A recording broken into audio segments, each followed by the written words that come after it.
Assalamualaikum warahmatullahi wabarakatuh. Perkenalkan, nama saya Yuni Karani Justisi Nur Latifah, peserta Latsar CPNS Angkatan 16 Kelompok 1 di BPSDM Provinsi Kalimantan Selatan. Baiklah, di sini saya akan menjelaskan mind map atau konsep-konsep itu tentang akuntabilitas. Dan yang pertama tentang masalah konsep akuntabilitas. Sebelum kita membahas, saya akan menjelaskan apa itu definisi akuntabilitas terlebih dahulu.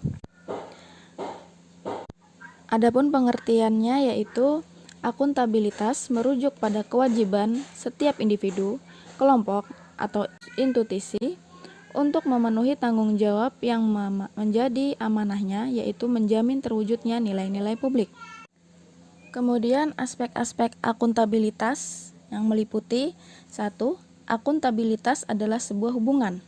Artinya, akuntabilitas termasuk hubungan dua pihak antara individu atau kelompok, institusi, dengan negara dan masyarakat.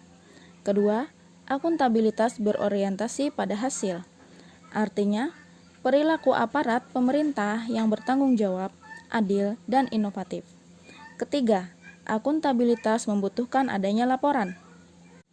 Dengan memberikan laporan kinerja berarti mampu menjelaskan terhadap tindakan dan hasil yang telah dicapai oleh individu, kelompok, atau institusi, serta mampu memberikan bukti nyata dari hasil dan proses yang telah dilakukan.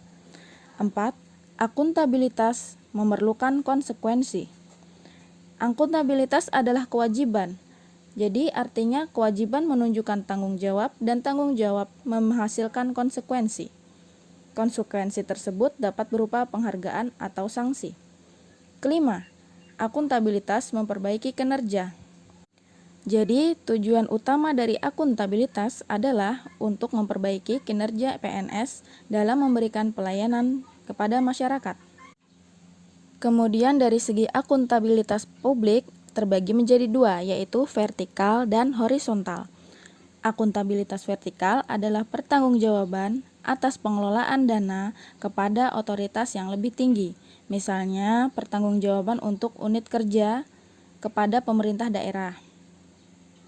Sedangkan akuntabilitas horizontal adalah pertanggungjawaban kepada masyarakat luas. Kemudian dari segi tingkatan, akuntabilitas memiliki 5 tingkatan yang berbeda, yaitu mulai dari akuntabilitas personal, akuntabilitas individu, akuntabilitas kelompok, akuntabilitas organisasi, dan akuntabilitas stakeholder. Akuntabilitas personal mengacu pada nilai-nilai yang ada pada diri seorang seperti kejujuran, integritas, moral, dan etika. Sedangkan akuntabilitas individu mengacu pada hubungan antara individu dan lingkungan kerjanya.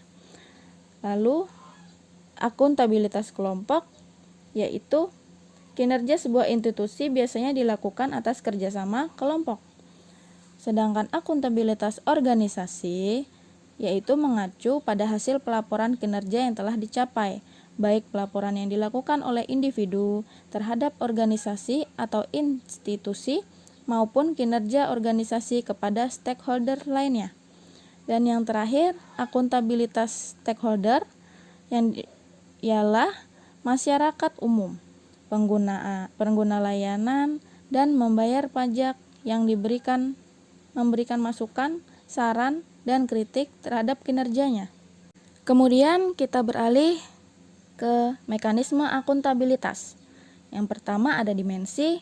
Dimensi terbagi menjadi 4, yaitu akuntabilitas kejujuran dan hukum, yang artinya akuntabilitas hukum terkait dengan kepatuhan terhadap hukum dan peraturan yang diterapkan. Kedua, akuntabilitas proses. Akuntabilitas proses terkait dengan apakah prosedur yang digunakan dalam melaksanakan tugas sudah cukup baik dalam kecukupan sistem informasi akuntansi, sistem informasi manajemen, dan prosedur administrasi. Dan yang ketiga, akuntabilitas program. Akuntabilitas ini dapat memberikan pertimbangan apakah tujuan yang ditetapkan dapat tercapai dan apakah ada alternatif program lain yang memberikan hasil maksimal dengan biaya minimal. Dan yang keempat, akuntabilitas kebijakan. Akuntabilitas ini terkait dengan pertanggungjawaban pemerintah atas kebijakan yang diambil terhadap DPR atau DPRD dan masyarakat luas. Kemudian dari sisi mekanisme akuntabilitas mencakup 3, yaitu perencanaan strategis, kontrak kinerja, dan laporan kinerja. Lalu dari lingkungan kerja yang akuntabel, yaitu ada 9 yang harus dicapai. Pertama, kepemimpinan. 2, transparansi. 3, integritas. 4, tanggung jawab. 5, keadilan. 6, kepercayaan. 7, keseimbangan. 8, kejelasan. Dan 9, konsistensi. Adapun langkah-langkah yang harus dilakukan dalam menciptakan framework akuntabilitas, yaitu pertama, menentukan tujuan yang ingin dicapai dan tanggung jawab yang harus dilakukan. Kedua, melakukan perencanaan atas apa yang perlu dilakukan untuk mencapai tujuan. 3, melakukan implementasi dan memantau kemajuan yang sudah dicapai.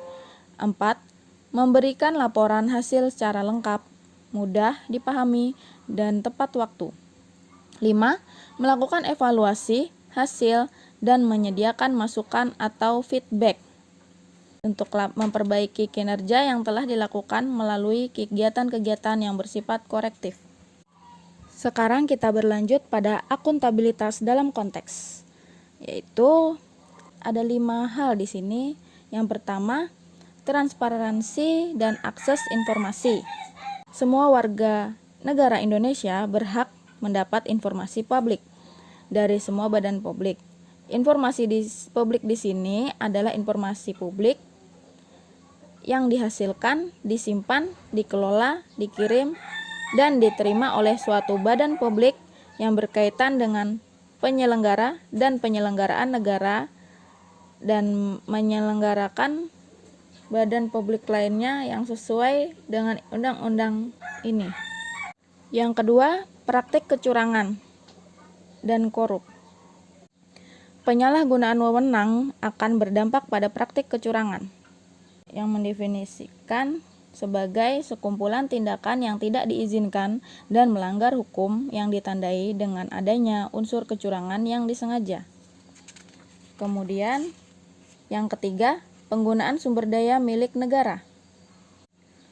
Untuk kelancaran aktivitas pekerjaan, hampir semua instansi pemerintah dilengkapi dengan berbagai fasilitas seperti telepon, komputer, internet, dan sebagainya. Tidak hanya itu, bahkan semua instansi pemerintah memiliki aset-aset lain seperti rumah dinas, mobil, dan kendaraan dinas lainnya. Kesemuaan itu dimanfaatkan untuk mencapai tujuan organisasi dalam melayani publik. Oleh karena itu disebut sebagai fasilitas publik. Fasilitas publik dilarang penggunaannya untuk kepentingan pribadi. Sebagai contoh, motor atau mobil dinas yang tidak boleh digunakan untuk kepentingan pribadi.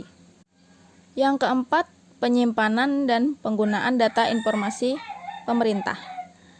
Contoh dari akuntabilitas ini adalah bagaimana suatu organisasi dapat mengumpulkan dan menyajikan data dan informasi yang dibutuhkan. Dan yang terakhir ada konflik kepentingan. Konflik kepentingan adalah situasi yang timbul di mana tugas publik dan kepentingan pribadi bertentangan. Dan yang terakhir adalah PNS akuntabel. Bagaimana menjadi PNS yang akuntabel? Yaitu syaratnya ada pertama, aset penyelenggaraan kebijakan dan manajemen ASN dalam Undang-Undang Nomor 5 Tahun 2014, yaitu ada 9 poin di sini. Yang pertama, profesionalitas, proporsionalitas, keterpaduan, delegasi, netralitas, akuntabilitas, efektivitas dan efisien, keterbukaan, non-diskriminatif, persatuan dan kesatuan, keadilan dan kesetaraan, dan terakhir kesejahteraan.